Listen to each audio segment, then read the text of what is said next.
Tactera is a real-time strategy game which takes place on top of a holographic table battlefield. Tactera's developer E McNeill was the winner of the VR Jam back in 2013 with one of my all-time favourite DK1 games, Ciess. So when he releases new content, I always sit up and take notice.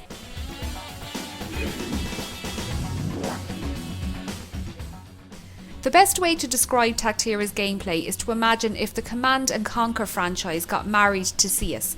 Before you begin a battle simulation, you need to select your loadout. You have a variety of weapons to choose from which range from the fast-moving buggies and fighters to slow-moving zeppelins and heavy tanks.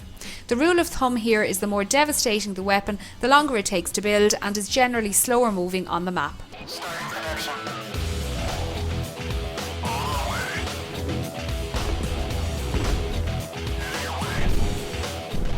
The game is controlled entirely through the player's gaze and the Gear VR touchpad.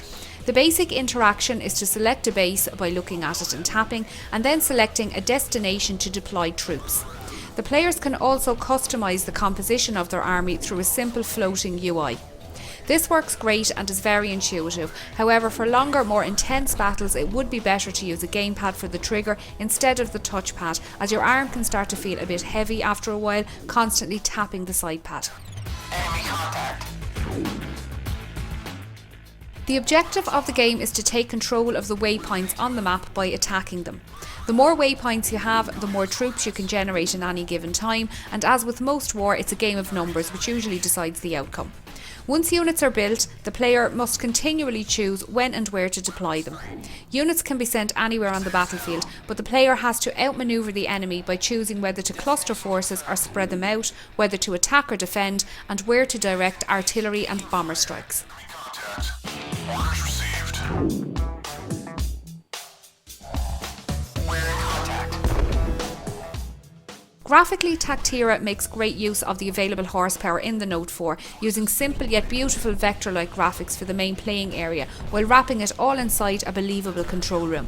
This is very similar in style to Ciess, but it's refreshing to see this being used in an RTS game. We need reinforcements. Losing ground. Come on. One element we did enjoy greatly is the rocking background music, which is a mix of heavy rock tracks which perfectly suit the on-screen action. Also, as you order troops around the map, they will give you a confirmative response, and the sound of bombs and heavy artillery hitting their target is suitably deep and penetrating. Target's in range. Enemy in range. Firing now. I've taken the base. Orders received. Overall, Tactera is very addictive and fun to play, and I can't wait to see this get a full release, as I can see myself spending many hours ordering troops all over the map, just as I did as a teenager in great games such as Age of Empires and Command & Conquer. McNeill continues to impress us with his games and confound us with his pronunciation of the titles. Tactera, Ciess, Ciess? Enemy has captured our outpost. Our most